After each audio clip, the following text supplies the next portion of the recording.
Hey, everybody. If you're listening to this, you are listening to the first free hour of this episode of The Shift with Doug McKenty.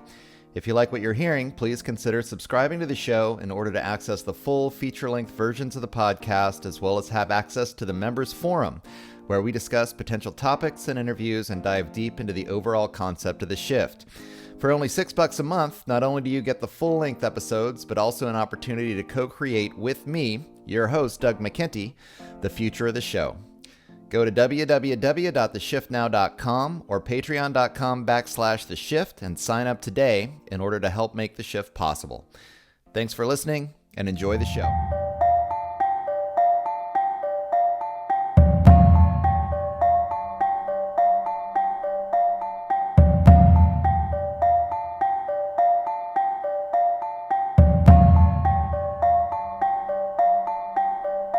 Good morning, noon, or night, wherever and whenever you are listening to The Shift. I am your host. My name is Doug McKenty. This interview was recorded on April 5th, 2021. As many of you know, cognitive dissonance, science denialism, and the lack of personal critical thinking skills have reached epic proportions within many communities today. As a result, The Shift has been covering less topics which emphasize facts, science, and rational explanations for the state of the world today, and delving into the psychological factors which seem to exert such a powerful influence over the vast majority of the population. It appears that psychological trauma and mental manipulations may influence the decision-making process for many, causing them to unknowingly follow authoritarian dictates out of fear, rather than making conscious political and healthcare choices for themselves. For that reason, I'm pleased to announce that world-renowned self-sabotage coach Jason Christoff is my guest on the program today. Jason got started in the health coaching business because he wanted to help turn people's lives around, but quickly noticed that either his advice was not used by many of his clients, or they would change their habits for a few months, then go right back to their old unhealthy ways. After studying holistic lifestyle coaching with Paul Chek of the Chek Institute, Jason began to realize the important impact subconscious conditioning has on the individual decision-making process. Unless subconscious conditioning is addressed, the conscious mind simply does not have the power to alter the many unhealthy coping mechanisms often cultivated during childhood, as the subconscious automatically avoids situations that result in shaming, guilting, or other forms of bullying that prevent many from achieving their full potential. Once established, these coping mechanisms are very difficult to change unless the subconscious is addressed specifically. As Jason began to study the many ways to heal unhealthy subconscious conditioning, he also came to the awareness of just how much of the corporate government narrative utilized the same understanding of the power of the subconscious. Rather than using these techniques to liberate individuals from compulsive unhealthy behaviors, however, the subconscious is constantly under attack by these forces for the purposes of manipulation and control. A big part of Jason's work has been to reveal the many techniques used by corporations and governments through marketing, propaganda, and indoctrination that actually take advantage of unhealthy coping mechanisms to trick many individuals into making choices which bypass the critical thinking, conscious part of the brain. Teaching an understanding of the powerful impact commercials, movies, and other television programming have on the subconscious mind, then helping clients to overcome this conditioning on the path towards individuation, is a big part of Jason's work today. Stay tuned for this conversation about health, happiness, abundance, and the power of the subconscious mind. And find out more about the work of Jason Christoff at www.jchristoff.com.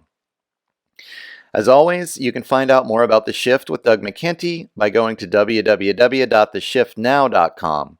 There you will find hundreds of interviews, including the roundtable discussions and the Psychology of Lockdown series, and sign up for the weekly newsletter for consistent updates as new content is produced. If you like what you're hearing, please like, subscribe, and share this interview throughout your social media networks. We depend on listeners like you to distribute this content. Without further ado, I'd like to welcome self-sabotage coach Jason Christoff to the program, and thank you for helping to make the shift. Hello, everybody, and welcome to the 75th episode of The Shift. I'm happy to announce self-sabotage coach Jason Christoff as my guest on the show today. I've been really excited about this. As most of you know, I kind of got into this from the economics and politics point of view, and I've done a lot of kind of news-based or health-based interviews, especially about COVID in this last year. And then I've just been getting tired of having these logical arguments with people that never seem to go anywhere. And I felt like I was running into this brick wall. I think a lot of us have felt that way. And then I've started to switch my attention over to more of the psychological aspects of what's really going on here. Started doing the Psychology of Lockdown series. And then I've moved into this whole concept of self-sabotage. I actually just took a little self-sabotage course with one of Jason's students, Ted Hanick, and started learning a lot about how much the subconscious mind really controls us, prevents us from being our most powerful selves. And now I'm really shifting from this place where instead of arguing with people who aren't listening to me, there's two things that are getting more important to me. One is understanding my own emotional health so I can be the strongest person that I can be. Understanding that a lot of what's going on is really based on this in this subconscious level.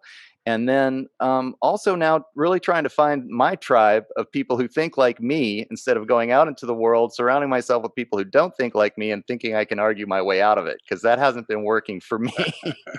So I'm happy to have Jason on the show. He, as I said, is a self-sabotage coach. He also produces a podcast called The Psychology of Freedom.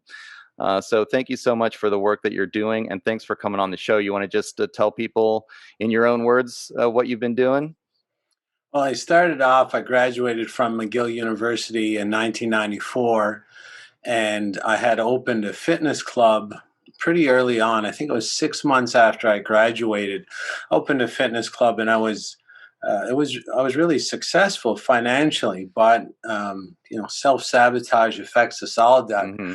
and especially if you don't know how psychology works or behavior modification, mind control, brainwashing. So when you're brought up in this society, like both of us were, there are these programs that run inside our subconscious, and we get there's triggers. So in hypnosis, when you do a hypnosis show, you will see that there is instructions and then there are Mm-hmm. triggers.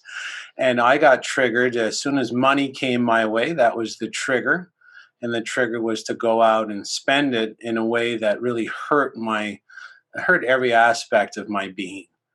And I really made myself sick till about 29 years old. I couldn't walk anymore.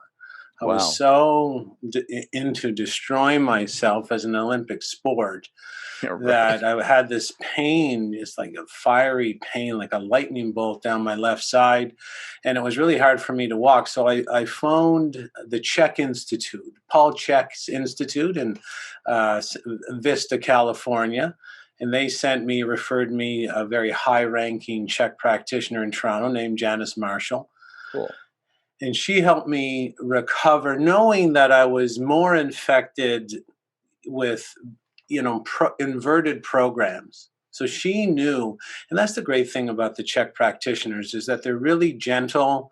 They know the problem is more of a spiritual belief, an idea, and Right. program-based problem. So she started to really work her magic. She took away my pain in about 2 weeks. She said, do this, this, and this. My pain went away, and I was very interested in her form of magic. And I went on to become a Czech practitioner as well through the Czech Institute, started coaching people. And if you're a Czech professional, you're really good at exercise, really good at diet. And no matter how much effort I put into my clients, Doug, regarding their exercise and their diet, they would never really accomplish anything. And then I got into the psychology, the Mm-hmm. brainwashing, the mind control, and how it's used on us or how it was used on me. And then once I did enough research, I said, well, could I potentially use the same brainwashing techniques against my client, with almost against my Yeah. clients? Yeah. And I said, okay, well, why don't we give it a try? So I was doing the same sort of it's like a hypnotherapy, but for success. And the way it's used on us through media and TV, movies and print media, it's used to condition us to attack the greatness in ourselves and attack the greatness in other people and really snuff out the light. And I thought, well, it's almost, I discovered that the brainwashing was almost like a knife. You can grab the handle end and it can be a benefit to you, or you grab the blade end and you can cut yourself to bits. And there's no benefit grabbing the blade end of brainwashing. So I Mhm. decided to grab the handle end, and I started using the brainwashing and mind control techniques on my clients that would exercise and never lose any weight. They'd have all these addictions, they would never quit them. That's why it was frustrating. They give me money, and I was making great money because the check degree, will bring that to you. But I was very unsatisfied with the results, and my client was embarrassed to be working with them because they weren't getting near. They weren't accomplishing their goals. Sure. So I did that brainwashing modalities on them, and sure enough, they worked just like they worked on all the investigations I did, where the same brainwashing techniques were used to throw people down the evolutionary ladder. I started using the psychology to rise these people up into their best selves. And then I thought, well, this works better than diet and exercise. You just condition them to Mhm. be afraid of failure instead of embracing it. And then I just let them go, sort of, just like casting a ship into the open sea. And then I meet them 6 months later. They accomplished their goals. They kept working out. They never stopped. They quit their addictions. And I said, I got to teach this. I got to teach this to other people. So I got really busy doing one on one self sabotage coaching. And then I opened up a school for self sabotage coaches to teach other coaches like Ted. Ted was your coach, Mhm. and he's really good. Yeah, it And was great. teaching other people how to just program, and it's like any kind of magic show. If you kind of expose the magic trick, it doesn't really entertain the audience anymore. So people like Ted and myself, we go and say, this is how you're programmed. Like, watch these videos, we'll discuss it, then we work on your questionnaire. So that's basically what I do now. Is I'm fully involved in self-sabotage philosophy, psychology, and brainwashing people to a better standard of living. Yeah. Nice. I mean, you know, I was in the same boat, and I'm so happy that I've been introduced to the power of the subconscious, because, I studied philosophy in college. I thought, if I can make myself a really good critical thinker, then I'll have the brain power to overcome, life's problems. I'll figure it out. And lo and behold, like, that wasn't working for me, And I finally got around to really studying the psychology of things and starting to go, oh, this is the language of what's really happening. But then when I've discovered TED and I've discovered your work, the idea that the subconscious is running this program behind the scenes that you don't even know, and no matter how well you can think, I mean, let's be honest, right? Being healthy doesn't it's not rocket science. Like, drink enough water, eat healthy foods, get some exercise. Like, if we all did that every day, and yet so many of us just can't, even when we know the right choice. How many of us actually make it? And it's because of this subconscious programming. So why don't you go into a little bit about how the subconscious works, and just how powerful it is? The subconscious is a part of the brain that's in charge of your safety, your security, and your survival. So it really does love you, Doug. It's always Yeah. trying to protect you in its very unique way. And it has one very unique way of protecting you. It looks out your eyes and listens through your auditory centers, and it downloads information. And it's looking for the average on everything. And there's a reason it's looking for the average. It's looking for the average age to get married, Hmm. the average income, the average ritual after work, what's the average length of vacation. It likes figuring out the averages, and that's its job. It's loving job. It's obsessed with protecting you. And the reason it's looking for the average, or what the most people are doing, is because it knows inherently that most, or the word average, means a bigger group. And the bigger group is safer, it's more secure. Your chances of survival are increased when it's in the bigger group. And that's why it has this obsession with looking out through your eyes. And I mean, in this download, it downloads everything in your life, like every millisecond that you've ever been alive. It's data mining It's the original data miner. It's the Yeah. original Google. It's Right. almost like Right. Google is mimicking what the subconscious mind Sure. does. And it throws all this information in, and it really cuts it up and says, I want to protect Doug. I want him to be safe, and I want him to be in the majority because it's a bigger herd, so he's going to be safer there. And this works really good.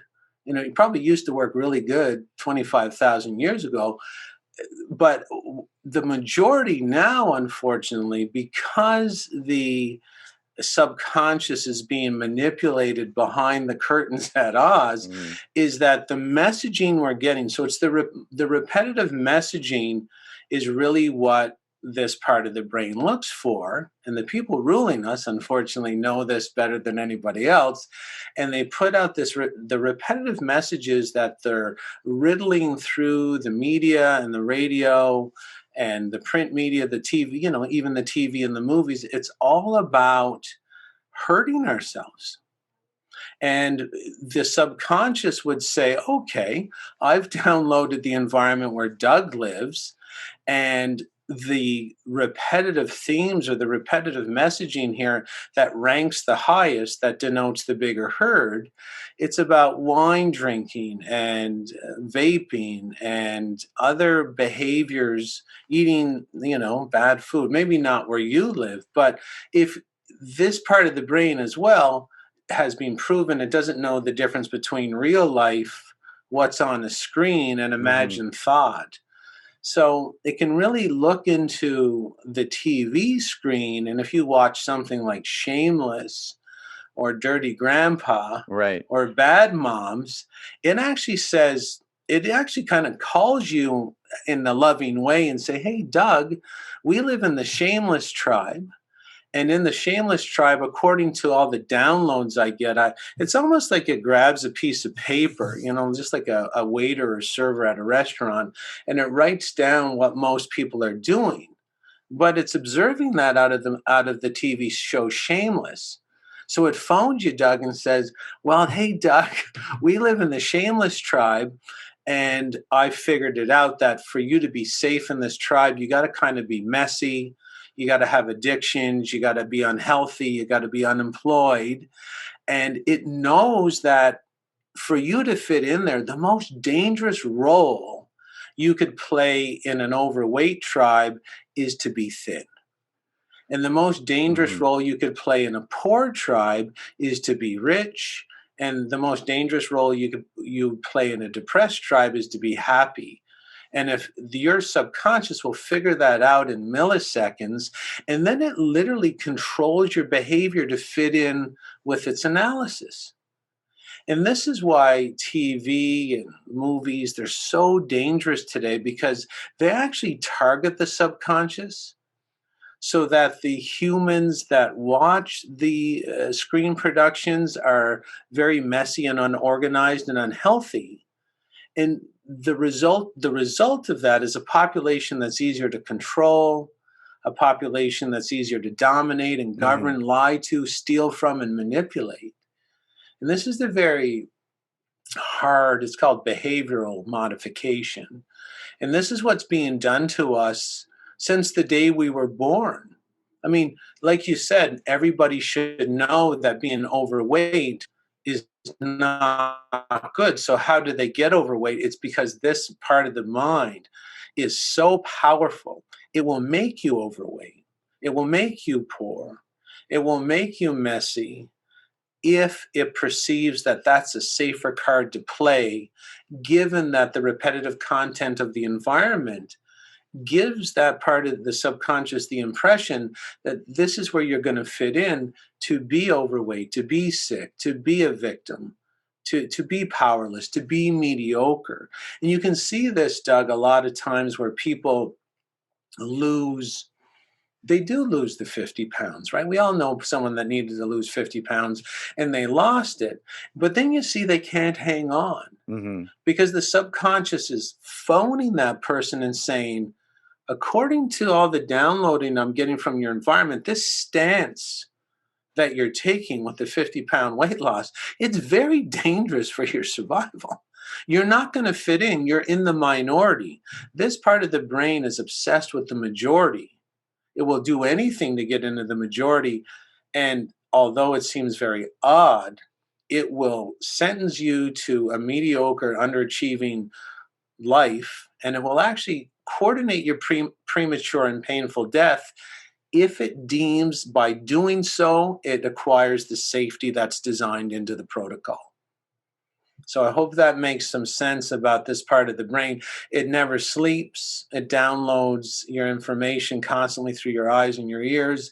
It does love you, but it obviously has some flaws because, you know, today it's going to tell you you're safer being medicated, you're Hmm. safer being average, you're safer being mediocre, you're safer being overweight or maybe unemployed or taking the victim role.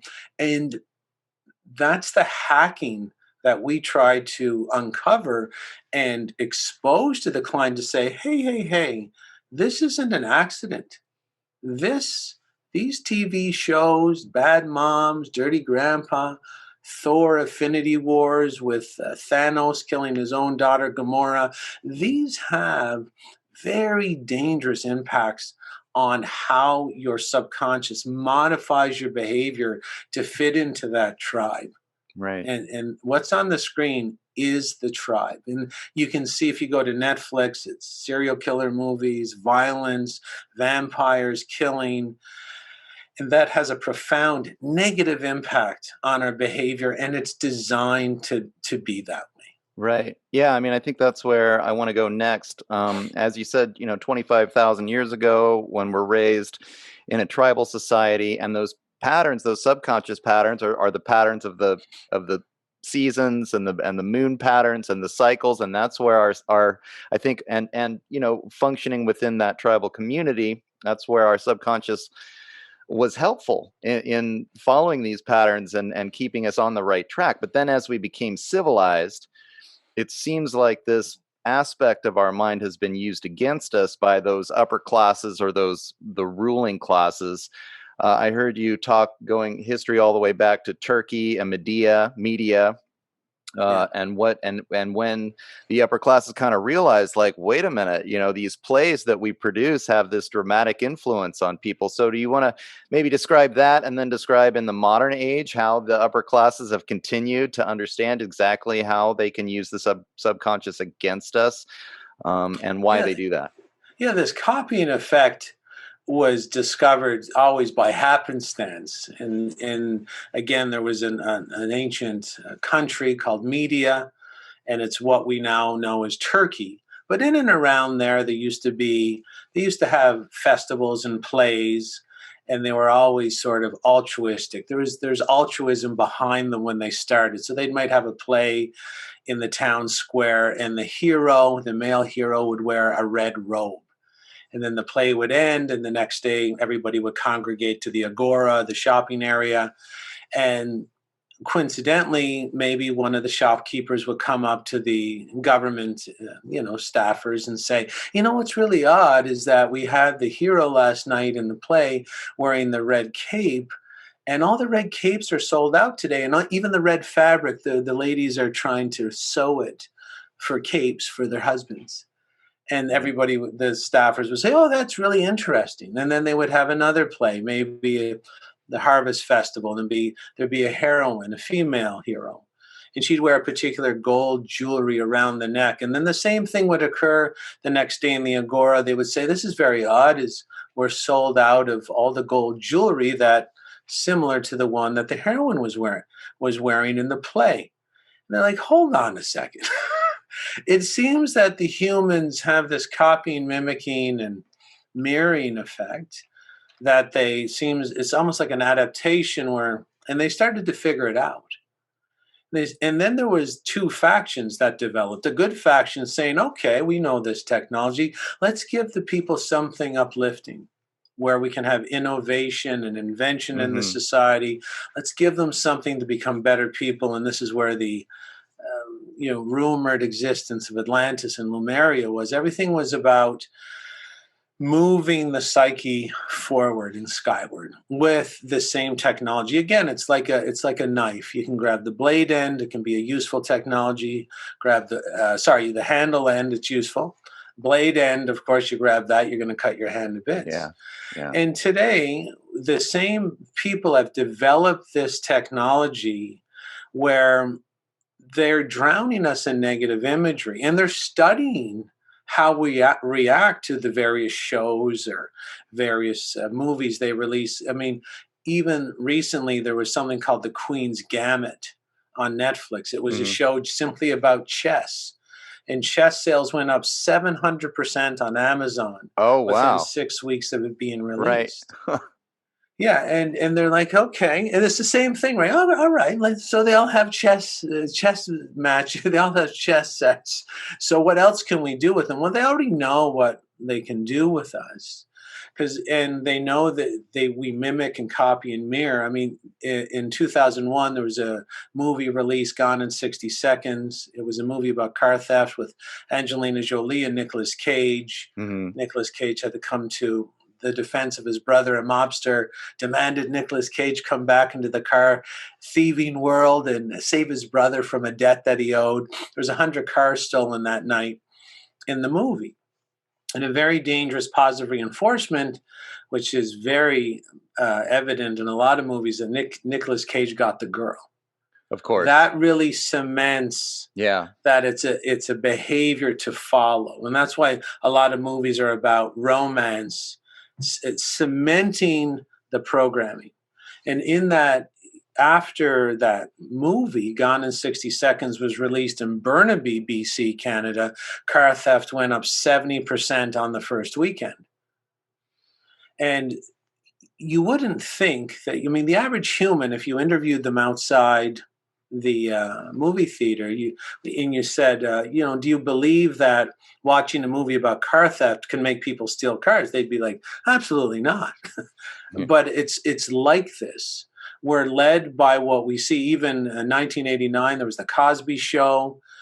Dr. Huxtable, he was an African American medical doctor, Bill Cosby, and his wife Claire Huxtable was an African American lawyer. And during the 9-year run of the show, African American enrollment in law and medical school went up 19%. Dr. Jerry Croth, a psychology professor in Santa Clara University in California, said that he called that the Cosby effect. And then it was abruptly canceled when it was at its all-time highs. And you can see, after, there was a lot of negative role modeling. And this sort of hijacking of our need to copy the majority Hmm. is definitely being used against us. I mean, myself and Ted, one time we analyzed Dirty Grandpa, just the trailer. So it's a Zac Efron, Robert De Niro movie. It's a 2-minute trailer on Netflix, and not Netflix, but we got it on YouTube, and we only analyzed the first. It was the first 60 seconds, the first minute, and there was 76 imprints of alcohol. And to the subconscious mind, it would have missed none of them. And if you want to look at what the people who rule us, the human farmers, are targeting toward the subconscious, anything from a half-second clip and less cannot be picked up by the conscious mind. So we're not going to see it. And a lot of these alcohol shots were a half second or less, and the subconscious literally takes the pen, takes the paper, and it's looking for the most repetitive message, because that denotes the majority, and the majority denotes the safer group and the safer card to play. Interesting. And this is how our human farmers are making us weak and making us dysfunctional, depressed, simply because we're easier to manipulate in this weakened state. And this is why so many people are drinking alcohol. Now, alcohol, it's proven to cause cancer. It's proven to cause decreased lifespan in any amount. The phrase alcohol is good in moderation has been proven completely fictitious. Right. It causes breast cancer, it causes brain damage. And we also see this repetitive message about hurting ourselves or using our bodies a good time Charlie toys in government dictates, which are also repetitive, because the federal Canadian government only, I think it was 4 years ago or 5 years ago, came out and said that they came out with their healthy alcohol consumption guidelines. 15 alcoholic drinks for men a week was denoted as the healthy limit for men, and 10 for women. Right. while it's known to cause cancer, brain damage, and lessen lifespan in any quantity consumed. So why are they doing this? Why are they always? I mean, when's the last time the government came out and donated? If they can make kids in school wear masks in only 1 week, where's the organic vegetables in 1 week? Where's the distilled water in 1 week? Where's the sunshine in 1 week? And if you put all this together, you get, and don't forget, everything I'm talking about, your subconscious is always analyzing. Mm-hmm. It knows the government wants nothing to do with health. And it also sees the news stories where if someone tries to say something along this, they're attacked right away. Right. Like the tennis player Djokovic, who said, "Oh, I'm not going to take the new medicine to play tennis." Attacked right away. Doctors speaking about other treatments regarding the pandemic. Attacked right away. Mm. You're downloading it all. They know you're downloading it all. And your end note that will be pushed up as a script into your conscious mind will always be this. The subconscious will say, "Hey, Doug, I love you, but we're living in a tribe where you're going to be attacked if you're different." And the difference that you'll be attacked, the lines where you're going to be attacked along, is health, abundance, wealth, and prosperity. So stay mediocre, stay average, and it will make you average. It will Wow. make you mediocre. Yeah, it's just crazy to think about. As I was going through this stuff, I was wondering, are you familiar with Terence McKenna? Have you ever read the book, The Food of the Gods? Was that with this? I know Terrence. I used to listen to him a lot in videos, Right, but I great. haven't read any of his books.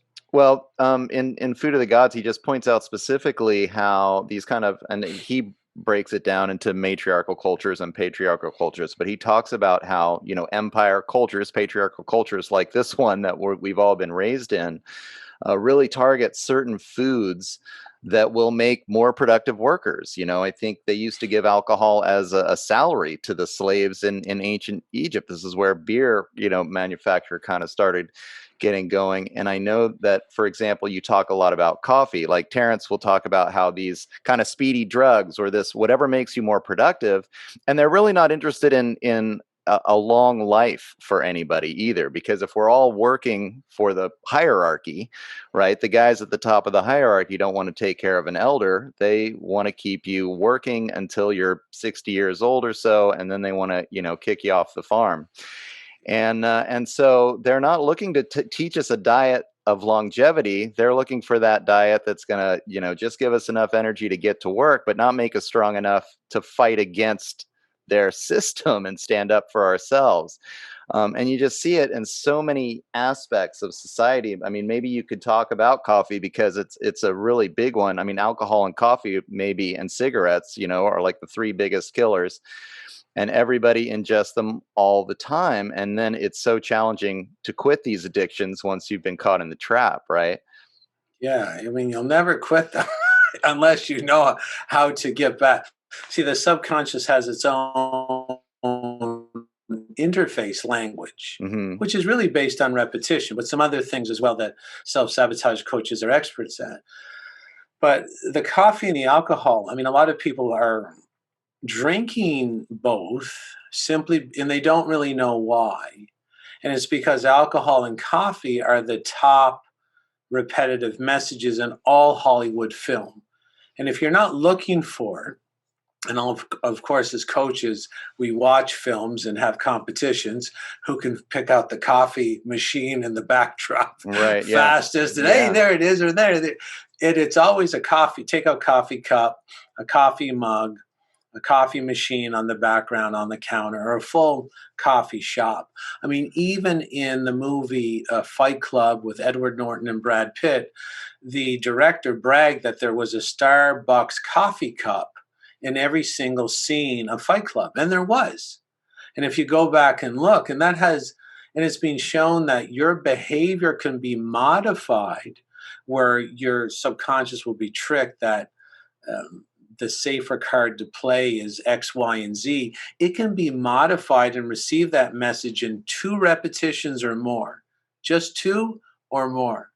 And if you could even go onto YouTube and just put in Fight Club Starbucks coffee cup, you'll get a lot of analysis of that exact happening. But it doesn't matter what movie you watch. I mean, go watch a movie tonight. You will see alcohol as the secondary imprint.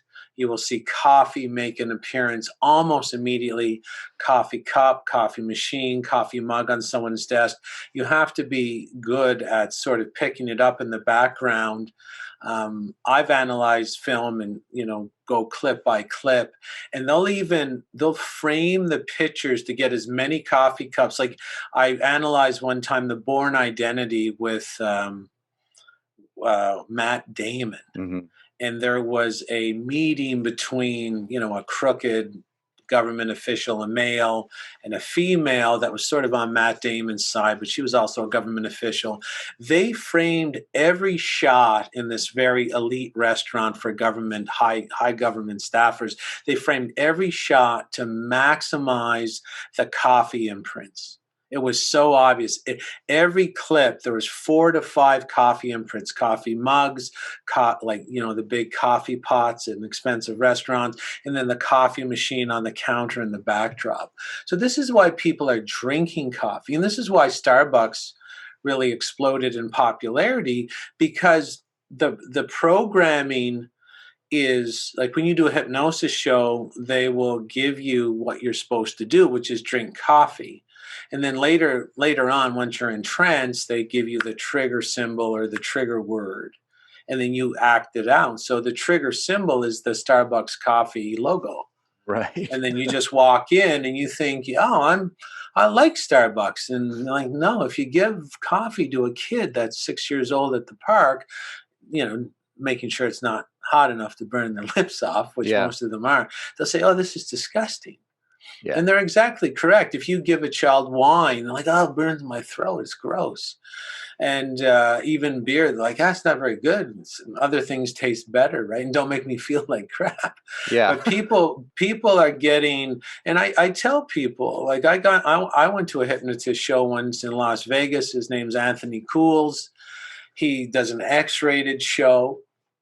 And my friend got put into deep trance. And I want people to know, too, that movies and TV shows, if you watch a TV, it's proven you're in trance right away. People don't understand that. You're already in induction. It's called an induction. So you're very you're very suggestible. And when my friend was up in trance, he went into deep induction. And he was told to have, he had his pants off, he had his underwear on. He was having sex with furniture. He was phoning his wife and telling his wife things that you should never tell another human being. Right. And there was other people on the stage too, like scooting like dogs when they have an itchy bum. And it was funny. But when my friend came down, I said, man, like, you had your pants off. You were humping a chair. Kind of funny. Do you remember any of that? And he says, you know what, Jay? I'm glad you asked that, because I know you're into this stuff. I'll tell you, I remembered every second of it. I just couldn't stop myself. Wow. Yeah. And I said, oh man, this is crazy. And so that was in about 2010. And when I started to really investigate, and this is what's going on with people today. They're drinking coffee, they're drinking alcohol, they're using their mouths as garbage compactors. And it's because the repetitive content in the movies and the TV shows and the print media are handpicked to hijack the subconscious mind, because you can't rule lions. Mm-hmm. You can only rule lambs. And all the repetitive behavior modification messaging that the subconscious is copying down with the pen and the paper and then sort of forcing you to act out as a script. It's almost like the subconscious is a director. And it's all there so that you never reach your full potential, so that you're easier to rule in this sort of disempowered state. I mean, it would be better for someone to be an independent millionaire who has their own independent business. But we know that. But how many people pursue that? And Hmm. why does the government teach everybody to write a resume but not a business plan? So we're getting bombarded uh, by both ways. We're getting the candle burnt at both ends. We're getting repetitive messaging to hurt ourselves, to shy away from success, to take a knee to tyranny, to back away from our best life, simply because there's more safety inside the bigger herd, which is an underachieving and mediocre herd. It's a trap, and it was always designed to be a trap. Yeah. Yeah. It's I crazy. hope I that mean, makes some sense. well, absolutely. And what it's a sinister methodology of control. And a lot of people they can't believe that it's going on. But I mean, one of the things that I heard you say, I didn't know, that was the Bill Gates provided Starbucks' seed money. That, you can see these billionaires that are Yeah, clearly him and his involved. dad. Right? I mean, that was crazy. Like, oh, because he wants everybody on coffee. Of course he does, because that poisons people and keeps them down. So then if you want to, if you want to have a pandemic, if you want to sell some uh, injectables, right? then all you got to do is hammer people. And I was thinking about that while you were talking, the fear-based repetition when the COVID pandemic came on, just over and over again. And I have even heard uh, this one bit of information that was going around about how the KGB had done some analysis. And again, you can see how governments have studied all of this psychology that you're talking about, how the subconscious mind works, how it functions, how to influence populations through the Tavistock Institute and other think tanks. But the KGB had discovered that if you bombard people with fear messaging for 2 months, then nothing will change their mind after that. Then you've got them completely hooked, and they're going to do basically whatever they're told because they're so frightened out of their minds. So um, I guess maybe you could talk about how, well, how the fear then triggers kind of this inability to critically think, right? Yeah, well, that's the scary part. If you thought the subconscious had a weird hackable function, wait till you throw fear into the mix. Mm-hmm. Because the subconscious, again, loving you, it wants to make sure you're protected. It literally runs things on your behalf because it doesn't think you're capable of doing it. So let's think of something like tanning. So you go outside, you can't tell your skin when to tan, when to turn red, how much pain it's going to emit if it gets a sunburn. You can't look at your tan forearm and say, I don't want you to peel. Don't peel. Or just bypass the red phase, go right to the tan phase because I like that better. Right. And so you have no control over your tanning, no control over your sweating, no control over your peeing, your pooping, your menstrual cycle, your heartbeat. So you got to understand the subconscious believes it's going to run things better than you. And your behavior can fall in that category. And it's been shown that the subconscious is in control of 93% of all your behavior outside your conscious awareness, based on this programming, sort of downloading information and saying, hey, Doug, I love you. But according to the environment we're in right now, you might want to start smoking Yeah. because everybody's smoking. Right. Put a cigarette in your mouth quick before someone cuts your head off, because humans also like people who are like them. It's all part of the program. So 93% of your behavior is scripted by the subconscious mind, sort of pushed up into your conscious awareness. You act it out more like an actor. So you got 7% of discernment. 7%. That's your limit. And it's Mm. not a lot. Right. And the discernment comes into play where your subconscious pushes up the smoking script, and maybe on the third year of smoking, that 7%, you say, you know what, subconscious, I got yellow teeth, and no one's coming up to me. My breath stinks, and I'm wasting about $200 a month. And you know what? I'm going to push that script back down, and I'm going to bring the free will in, which is only 7%. You only Yeah. have a 7% chance to push against. Now, the fear has been proven. When the subconscious is in fear, it says, hey, Doug, you're not pushing anything down. We're going to go to full takeover of your behavior. And the full takeover of the behavior is that you're going to fit into the herd and attack anybody that's not in the herd.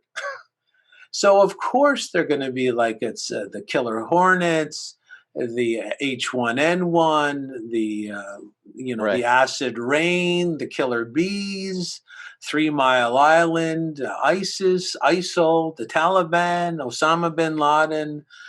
They're going to ram it all down your throat. AIDS, HIV, polio, the ozone layer, cancer, cholesterol, devil, Satan. They've been doing it for a long time. Because if you want to back like it's only 7%, that's the scary part. But Hmm. if you want to back the 7% out, the 7% potential free will discernment, where you can say, hold on a second, that vaccine was pushed through with emergency measures. It skipped animal trials. Let me look into that. That's part of the 7% discernment. But if it's constant fear, it's coming, you can't be free, you'll never travel again, it pushes the 7% to the side. The subconscious takes over all control. All control of your behavior goes subconscious. And it's like the tanning at that point. You're along for the ride. Yeah. And that's why they psychic drive the fear 24 hours a day. Climate change, at first it was global warming, then everything was getting so cold, they couldn't fake it anymore, so they had to rebrand it as climate change. HIV, AIDS, MERS, SARS, SARS-CoV-2. And so the average person is not only in trance, not only in fear, but they don't understand that the bad food, the alcohol, and the coffee, it's shown that coffee triggers even more fear internally compared to, say, like a Freddy Krueger movie. So Right. that's why Bill Gates seed funded, not the original franchise push, but Starbucks was actually going to go bankrupt. Hmm. And like, I think it was 7 years after they started, and Bill Gates Sr. and William Gates Sr. and Bill Gates came in to say, hey. And why would they want people on coffee? Because when you're on coffee, you're actually under full control of the subconscious mind. The subconscious mind has no thinking ability, no discernment. It will not think past the herd. And it's been proven that the TV and the media can actually invent and manufacture what is believed to be the herd. So if it says Right. 60% of the population is running to the clinics to get the new medicine, well, the 60% registers in the mind. Oh, that's 10% more than half. That's the majority. I got to get going. Yeah. I got to move. I got to get off the couch. And that's why it's almost like it's a World War III situation where the people who rule us said, look, we're tired of bombing places. And when we go in, there's no gold. It's all blown up. There's no houses left. All the diamonds, we can't find the diamonds in the diamond stores. Blown to smithereens. We can't find anything. But what we could do is use the TVs in every house, hack the subconscious mind. We'll get all the people enslaving themselves and poisoning themselves. And legally, there can be no Nuremberg trial because there is no law on the books where you can go to jail or get hung if you trick someone to hurt themselves or hurt their own kids. Yeah. So this is what this it's not a war of infantry, it is a war of psychology. And Americans and even some Canadians, we're all ready. We got our 10 mag rounds. The American got the 30 mag rounds. Right.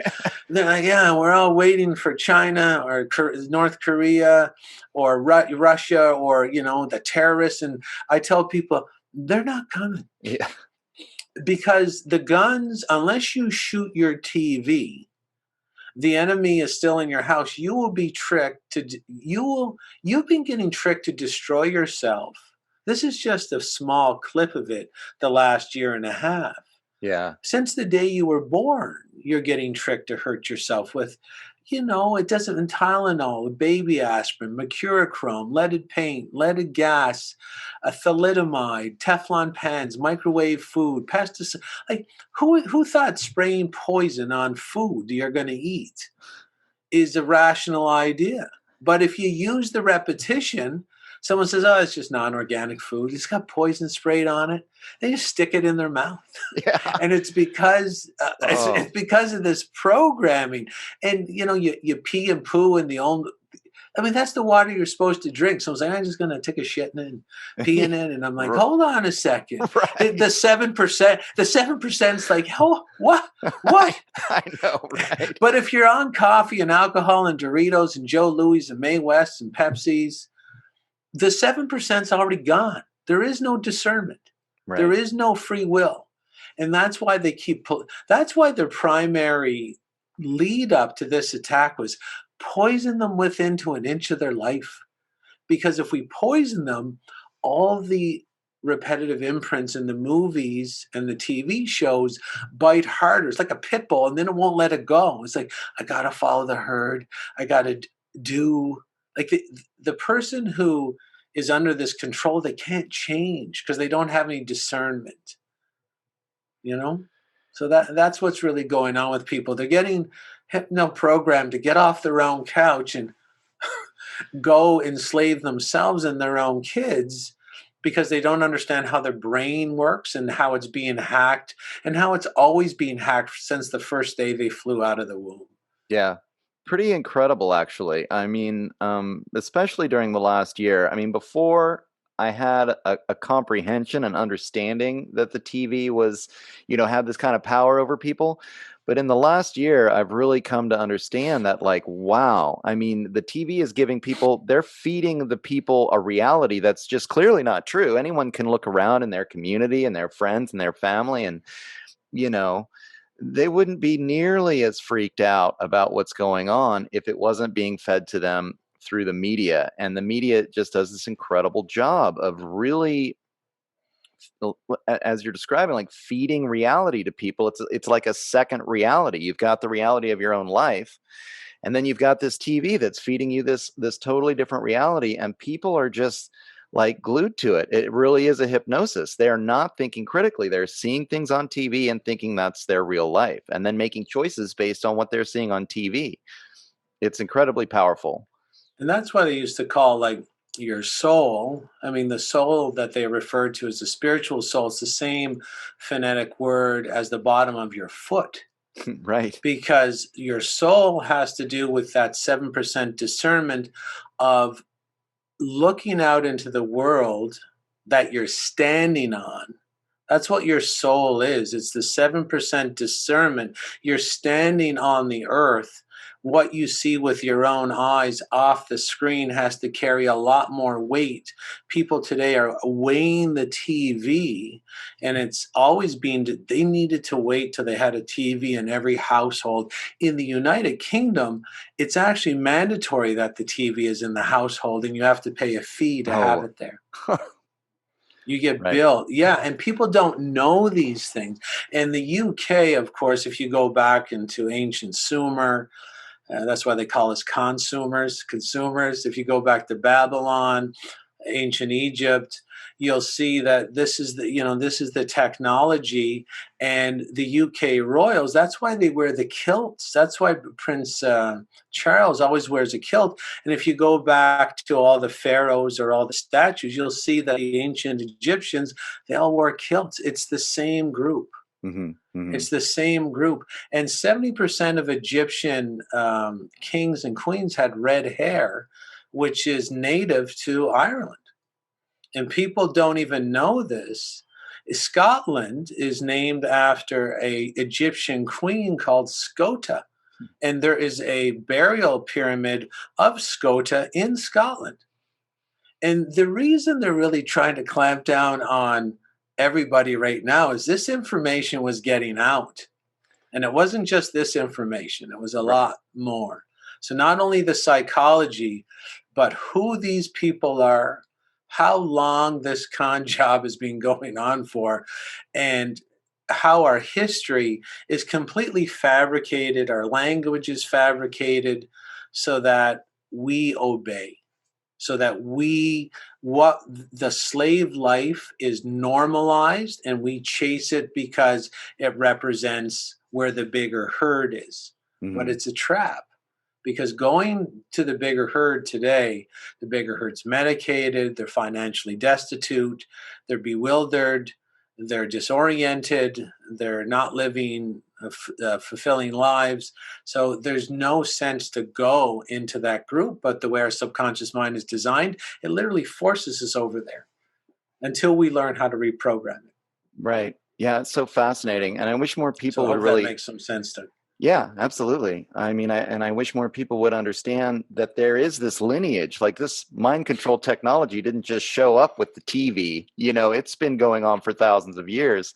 And the upper classes have always known this. This is how civilization works. The upper classes use this mind control. They control the people. That's why that's how they keep their money. That's how they keep their power and control. Because if we were free, we wouldn't let them push us around like this, right? In the average person, they can even look on the back of the U.S. $1 bill. There's an Egyptian pyramid. No one even questions that. That's not even the point I'm trying to make. Yeah. The point I'm trying to make is above the pyramid is a capstone with an eye on it, okay, with light coming out of it. And that symbolizes that we control the light, we control your behavior and your thoughts and your beliefs. So he who controls the light bearer, he who controls the light controls the public.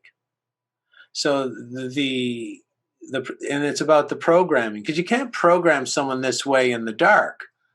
They have to see the repetitive messages. And Yeah. that's why the TV is a light box that hangs on your wall. It's the biggest weapon in this new World War III scenario is the TV. Pretty amazing, actually. Really amazing, the power of the TV. And talking with you and Ted, and kind of almost scratching my head about the stuff that I watch, actually. Because people need to start being careful. I actually did stop basically listening to the corporate news. Um, at least a few months ago. I used to always have the part of me that, well, I want to pay attention to what they're telling, the mass of people. And then I'm just, after a while, was like, I don't even want to listen to this. It's exactly what you're talking about. All they do is repeat fear messaging over and over again. And there's not talking about real solutions. The problems aren't. Meant to be solved. um, but one of the things No. that I wanted to get into, I've had this thought for a little while, and so I'm kind of excited to bring it up with you. But talking about, one of the things that I've heard you mention is how when you have the fear response, when you're watching TV, you're watching a scary show, and you have the fear response, but you're actually training your subconscious to sit around and do nothing and watch the TV while you're jacked up on this fear response. And one of the things that I've No, thought that's of, really dangerous. right, right. I mean, as soon as people get scared, Oh they're yeah. they're taught not to do anything about it, right? I mean, That's a purposeful, that's sure. what they call insidious programming. It's a more of something that's in every movie. It's not a particular, it's more of a pattern. And Yeah, those ones go deep into the subconscious. yeah. Because one of the things that I've been Yeah, so I noticing. can. Go ahead. No, go ahead. If you, I can, I'll describe that one a bit more in detail after you're done.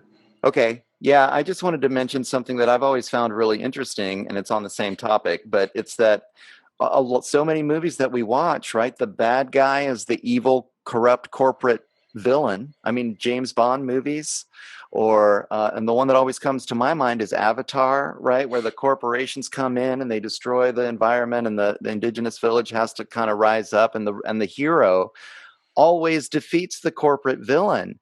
And I've been scratching my head thinking, why why are they telling us these stories where the corporate villain is always the bad guy and the good guy always, defeats the corporate villain, and then in real life no one ever stands up against the corporate villain, right? And I'm starting to kind of think, well, because we watch it in the movie, and the good guy always wins in the movie, so we don't have to do anything. We could just sit here and watch our movie. The good guy always wins.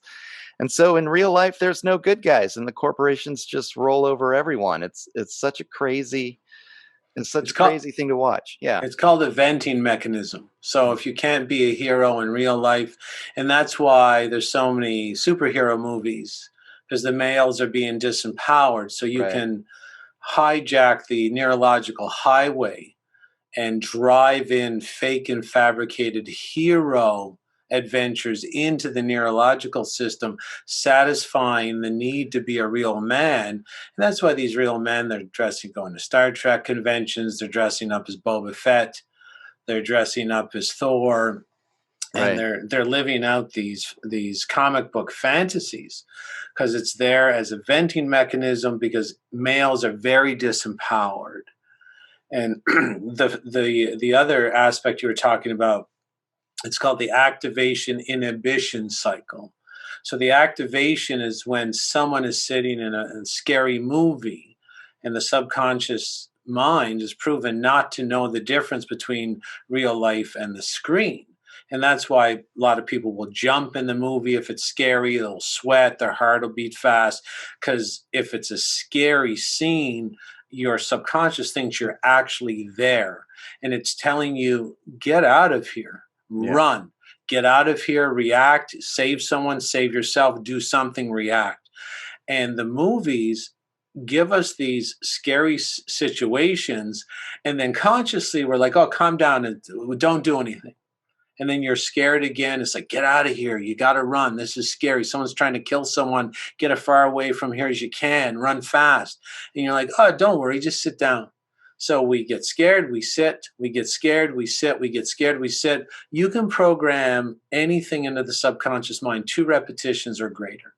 Hmm. So you can imagine all the movies, all the Freddy Krueger movies, all the horror movies, slasher movies, all the scary scenes, someone just sitting there doing nothing. And it destroys their hippocampus, which is the reactionary part of the brain that says, hey, get out of here. And this is why today a lot of people, again, we're having the psychology used against us. Not many people are reacting. Say about 20% or 30% of the population are saying, hold on a second. They're bringing the discernment in. They're like, this is really scary. They're taking away all their freedoms. They're never going to give them back. I know Jim, he got sick after the new medicine. Sally died. This doesn't seem right. But if you got programmed for 30 years at the Cineplex, and Cineplex, of course, it's a phonetic SIN, by the way, Cineplex. Cineplex, translates to a magical cluster of sins. Hmm. People don't even analyze the words that they're interacting with. Sure. Cineplex, plex is a central cluster. E represents the invisible magic and all sort of ancient scripture. And cineplex, think about that. But if you're programmed through the cineplex over and over and over again to just sit there and do nothing when there's fatal actions occurring in front of you, of course, the UN could come in and start shooting people. Your movie says, oh, don't worry, it'll end well. You'll get out, you'll go to your car in the parking lot when this is all over. Yeah. But it's real life. You're not going anywhere. You're going to the FEMA camp. You're going to the COVID camp. Yeah. And people have to understand that the TV and the movie screen and the radio and the government schools, they all work together for this big, like, square-based crossfire, so that you have no idea what's up, what's down, what's left, what's right. And you're programmed for complete disaster, where you're going to have a hard time. Just, if you can't control what you stick in your own mouth, what can Yeah. you control? Right. Right? Right. And so that's myself and Ted and the rest of the coaches. I think there's 250 coaches or 270 worldwide now. That's what we do. We analyze these topics through a questionnaire that analyzes your specific self-sabotage directly. Yeah. Yeah, it's really good stuff because you've got to understand how the subconscious works, and then you've got to, like you're describing it as a tool that can be used against you. But if you really want to change your behavior, if you really want to become a stronger, better person, right, and you want to counteract this, the programming that's happened to you, you have to be able to hack your subconscious as well. You can't just will it into existence because you've only got 77% of your brain that's capable of using that free will aspect, and the other 93% is controlled by the subconscious. So the only way to really address it is to address it at the subconscious level. Well, for the last couple of minutes, let's maybe turn to some solutions. One of the things I wanted to discuss is this idea of the tribe, because it is so central. And like I said at the beginning, it's like I feel like, I mean, I definitely got caught up in that noble suffering that we've discussed a little bit, and just always wanting to go out there into the world with people who disagreed with me and think that I'm going to be the guy that's going to be able to wake these people up, you know? And Yeah. and it just, it was like beating my head against the wall. I've heard that before, like you beat your head against the wall until you realize that's not working, like how much do you have to suffer before you figure it out?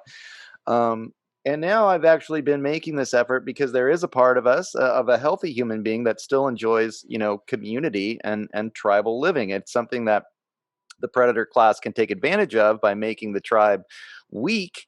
But then, I'm kind of trying to find this alternative tribe of, within the truth movement through doing this podcast. I mean, it's actually, helpful for the podcast to find people who think like me, who want to listen to the podcast, right? Why am I advertising, a show like this with people that aren't interested in hearing this stuff? Um, but I mean, what kind of advice would you give to people when it comes to finding that tribe? If you are waking up to some of these ideas and understanding what's going on, I mean, what are those steps to finding that tribe, and steps that individuals can take to just start healing themselves on this subconscious level, on top of that as well?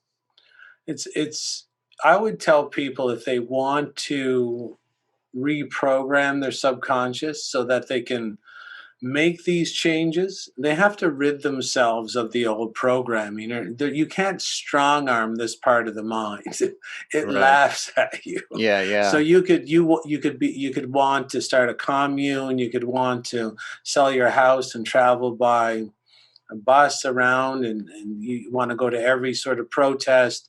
You could want to have an organic farm, but these minority small group activities will be framed as very dangerous by the subconscious because that's not the bigger group.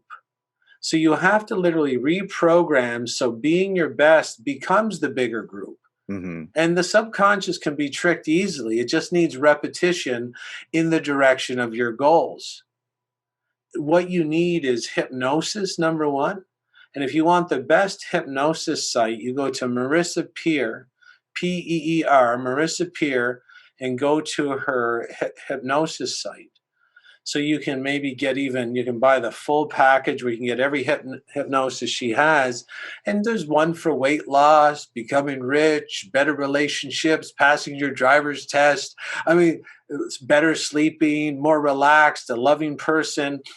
And that's what hypnosis just means. You push the 7% aside, and then you talk and you give the direction to the subconscious, and then the subconscious just acts it out. But Marissa Peer will give you the positive story. Right. The anti shameless. It's like anti bad moms or anti dirty grandpa. It's you being abundant, you having a great, loving relationship, hand holding, kisses at night, making passionate love, doing what you want, having organic food, always having enough money to make your dreams come true, homeschooling your kids, having your own well, having a filtration system, having it all. And Marissa Peer can drive that into your subconscious, and it can make you like that Johnny Cash guy, burning ring of fire, you scooting across the floor like at that other hypnosis show. But She doesn't work like that. She's going to make your life better. She's going to make your life more positive. She's going to make sure you hit it out of the park. You have confidence, self esteem, self worth, and self love. And she's just going to drop it in there. And you have to do this sort of hypnosis for 21 days in a row for it to be effective. Now, once you convince your subconscious mind and trick it that you move to another village, Mm-hmm. then you want to bring in, say, Paul Chek and his book, How to Eat, Move, and Be Healthy. And then you'll actually do it. You'll actually adopt the lifestyle. You'll actually change instead of reading it and not doing anything. Yeah. So it's the reprogramming first, and you can't water down this reprogramming. You can't do a hypnosis, clean up your office, start working out, and then go watch Shameless. Because then the subconscious mind is saying, oh, hold on, Doug. I kind of got two contradictory scripts going here. And if you got two contradictory scripts going in the subconscious mind, it won't make a move on any of them. This is proven. It's just, it just cancels out flatline. You go Interesting. nowhere. And if you're afraid to change, yeah, that'll probably be the desired effect. But this is sort of how you, before you try to have a better relationship, before you have a baby, before you try to get that next super lover, because you're always going to end up with the same loser. You always, Right. unless you get rid of the program, you're the loser guy. You're like, I don't know why I always pick the same guy. Yeah, yeah. And then some guy wants a really super wife, and she's like, oh, she's so needy. I'm like, it's your seventh needy girl in a row because you're dating your mom, right? You're always trying to save your mom. Yeah. And I'm like, you got to get over the repetitive content of your past, put new stuff in. So I tell people, no matter what you want to accomplish, I don't care. I don't even care if it's just cleaning up your room. Do the hypnosis first, set the environment as it's safe to be my best. Mm-hmm. And then, and only then, will your prefrontal cortex turn on. All the ideas will start flowing. And you'll be one of those guys. You'll wake up and you'll tell your new lover, "Oh my God, I got this brilliant idea in the middle of the night." Bang! And then you tell it to her, and she's like, "Oh my God, that's a brilliant idea," and because that wasn't you. It was never you. It Yeah. was your subconscious mind saying, "Oh, it's safe to be rich. Here's a rich idea, Doug." And you're like, "Oh, yeah, thanks, man. That was Right. awesome." Right. And then you're the one that tricked it to make it okay and feel safe, that it was okay to develop that idea while you were sleeping. And then you tried to take it as your own, but it was never you. Yeah. It was just the subconscious doing what it does. Interesting. Yeah, I love this idea because, I mean, for me, especially coming across some of these ideas, I mean, I'm constantly like doing research or, learning about how this predator class uses these tools against us. And then it just leaves you depressed. I mean, it can cause anxiety. People that start to kind of discover exactly the levels of the manipulation, but recognizing that the subconscious is a tool and that you can use it either way, and that sure, of course, they're going to use it against you because they want power and control over you, but you can also use it for yourself. And so learning about this stuff, I think, is really important. I mean, as someone that's had bad habits and then been like, well, I'm a smart guy. Why can't I change my bad habits? What's going on? It's because I'm trying to use 7% of my brain power to force the other 93% to change, when clearly, targeting the 93% and understanding how to, throw in those repetitive symbols, that hypnosis, that, telling yourself that positive self-talk over and over again is what you got to do to make the difference. And once that happens, then the conscious mind starts making choices, things start working out. It's easy. So I really appreciate this message and the work that you've been doing, because I mean, certainly in my personal life, but in my family and my friends and my circle, we've seen it over and over again, where it's just so difficult to change, even when people certainly know better. And this subconscious programming is really the key, I think, to being able to turn that around. Instead of, like I was saying, instead of beating your head against the wall, you can start, moving forward in a way that's going to cause you to find that success that you've been looking for and thrive, and not just be stressed out and living paycheck to paycheck. So really appreciate you coming on, Jason. And if you have any final thoughts and you want to give people information on how to find out more about your work. Yeah, if they maybe want to get on my private email list, they can just email me themselves at jason at freedom from selfsabotage.com, and drop me a line, ask me some questions. I always email out my podcast and certain articles. I kicked off Facebook quite a bit, but if they want to come see me on Facebook, not kicked off. What is it? Facebook jail for Yeah, speaking your mind. yeah, It's just Jason Christoff. It's a picture of, I think it's a picture of me in a chair as the profile pic. I'm on Gab and Parlor and MeWe with some information that you can't share on. Like, I'm also on Instagram as well. They have different content trying to get by the algorithms on the different sites, but something like MeWe and Parlor are completely uncensored, so I can sort of open up about what's really happening in the world. right. And when Facebook lets me back on, it will probably be at this point simply a self-sabotage page where we analyze mind control and media, and hopefully that won't get me kicked off. Right. Hoping I for the know. best. It's so frustrating these days. For some reason, my personal Facebook page has actually kind of really picked up lately, and so that's where I'm getting a lot of my action. And I'm like, is this really the platform that I want to be, working on? But Yeah, it is. If you, I mean, you can definitely. I mean, you don't just you split down, like split the readership. Maybe make Parlor or MeWe like straight yeah, truth, and the other one more psychology, right. and try to service people on both sides of the spectrum. Yeah, sounds good. Is Parlor back up and running? I was on Oh that, and then yeah, they shut it down. Okay, good. it's been up and running. I think for about 5 weeks now. Oh, right on. I did look at it. I thought maybe it was working, and then I haven't gotten back on yet, so I'll check that out. And I've been having some success with Telegram too. Telegram seems to be a pretty easy place to get people to go, and you can say whatever you want there. But Yeah, I got to get on that one, everybody. Yeah. I mean, yeah, you only have so much time in a oh, I day, and know. we'll see how it goes. I try. I mean, it's hard to. There's so many of us out there. I'm sure the message will get across somewhere, somehow. Right, right on. Well, I'll just let my listeners know that you've been listening to The Shift. My name is Doug McKenty. You can find my stuff at theshiftnow.com. And I like to try to get people to sign up to the newsletter too. You can sign up there. That's the easiest way to get all the new stuff coming out of my production studio here at The Shift.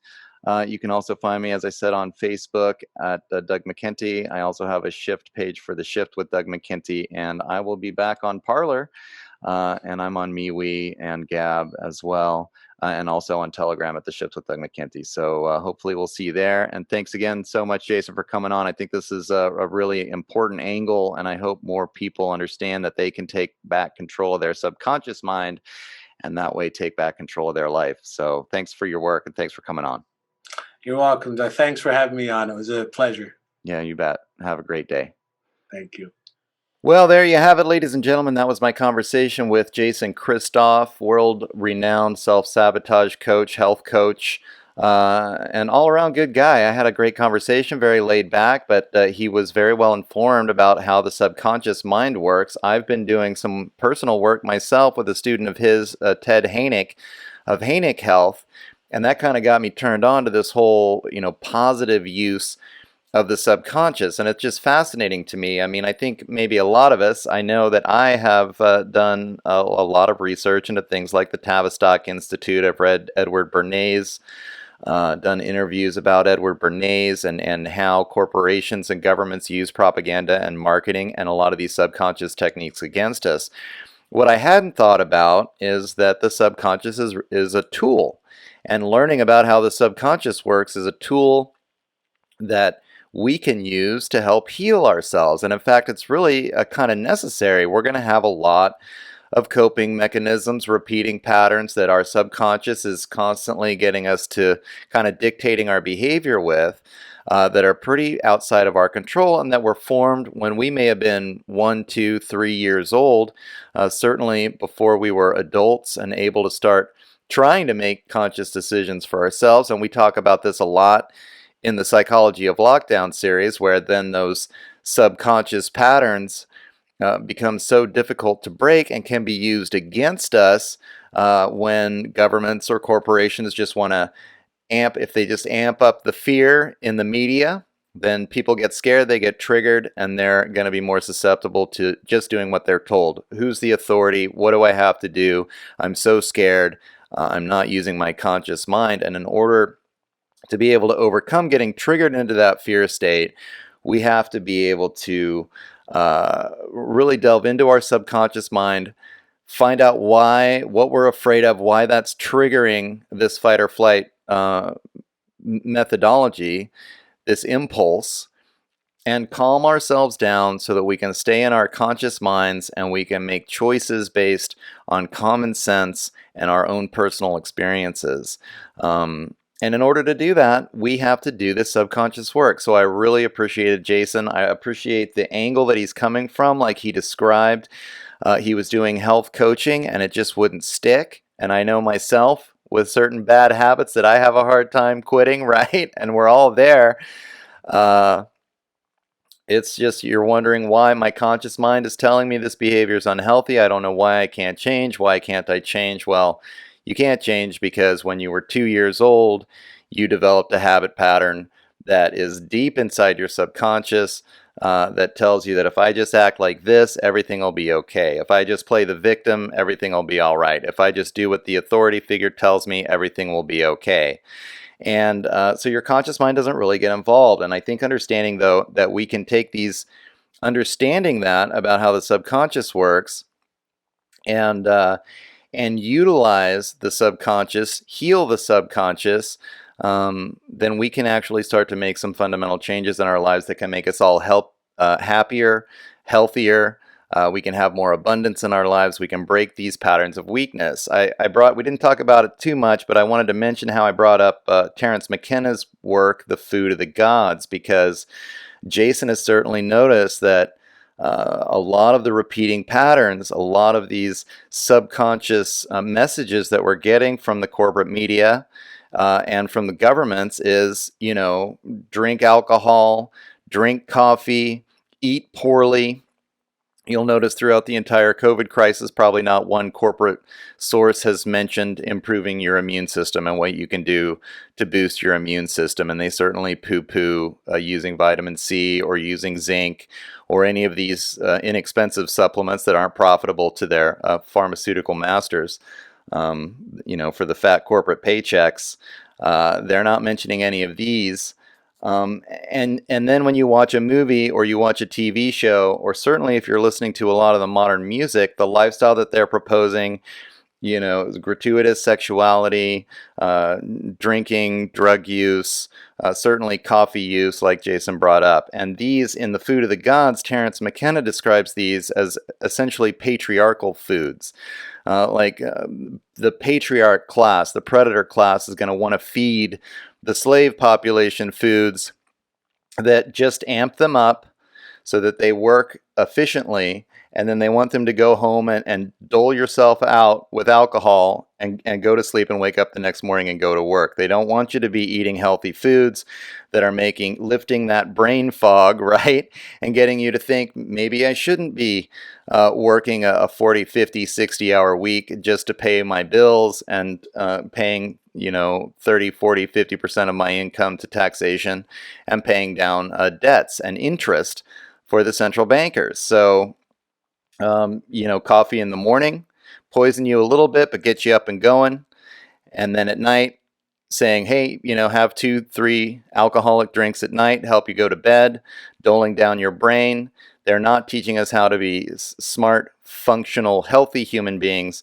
They're actually subconsciously, constantly programming us to be less healthy, to be weaker, to be dependent on the state and the corporate system, the colonizing system, the patriarchal system for our own needs, as well as making us very easily malleable on this subconscious level so they can pump us full of fear and we'll pretty much do whatever they tell us. Oh, the Russians, oh, the Chinese, oh, the Iranians, better go to war, constantly prepared for war. Oh, the new disease that's going to kill us all unless we take the new expensive pharmaceutical drug, right? Over and over again, we see it. Fear just triggers us right into that mindset. So this messaging of learning how to use the subconscious mind and heal our own subconscious mind so that we don't fall for all of this nonsense, so that we get back into our bodies, we get grounded, we can use our common sense, our critical thinking skills, our conscious mind to make choices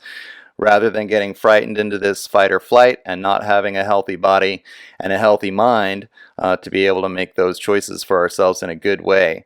So it's really important, and I thought it was fun. He brought up the hypnosis. I actually strongly recommend it. This is what I've been doing every night before I go to bed lately. I've looked up. He mentioned Pierce, I think was her name, and I've been going on YouTube. I found another guy just has a whole bunch of different hypnosis videos, and I listen to him before I go to bed, and I have been feeling better and sleeping like a rock. So try out the hypnosis, see how it makes you feel, and see if it can help you to feel better about yourself and maybe eliminate some of those coping mechanisms that are holding you back.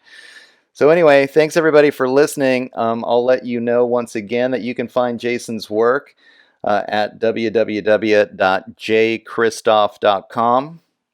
And of course, you can always go to theshiftnow.com for hours of free content. I've got the Psychology of Lockdown series up there now. I've got roundtable discussions, and I've even got some classics from KZYX, a show called The Thursday Morning Report that I did on live radio. And I spoke to some really incredible people back in the day, so you can hear those episodes as well. Think about subscribing. I give the full-length feature-length version of the podcast to subscribers, and you get access to the membership forum, so we can all have conversations together about the direction of the show.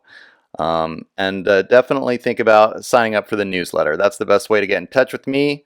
www.theshiftnow.com. The pop-up will come up. Sign up for the newsletter, and I'll send you weekly all the new stuff that I'm producing. I think I got another show on the burner. I'm gonna hold off and maybe tell you about it next week. I'm co-producing it with another friend of mine, but I think it's going to be a really good one. And so I'm going to have a lot of content coming out every week now, really trying to help inform you guys as to how we can make this shift, how we can avoid getting caught in a lot of these traps that the upper classes are setting for all of us right now, and how we can move forward in a good way together. So again, you can check it out, www.theshiftnow.com. I'm also on Facebook at The Shift with Doug McKenty, or just my personal Facebook page, Doug McKenty, I'm gaining some steam on that right now, so that's a good place to go. I'm on YouTube. Been thinking about switching over to Odyssey. YouTube cut one of my behind the line shows last week with Kilgore Rand, so I've got a strike. I don't even want to deal with it, so I may be looking for another video host provider, which probably wouldn't be a bad idea, and Odyssey seems to be a good way to go. They have a pretty nice interface. I'm also on Twitter at DMcKenty, and I'm on Mastodon at DMcKenty if you want to find me there, and a lot of other social media sites actually. So check it out, and hopefully I'll see you on the website. But I'll definitely be seeing you again next week. And between now and then, have a great one. Thanks for listening. Take care.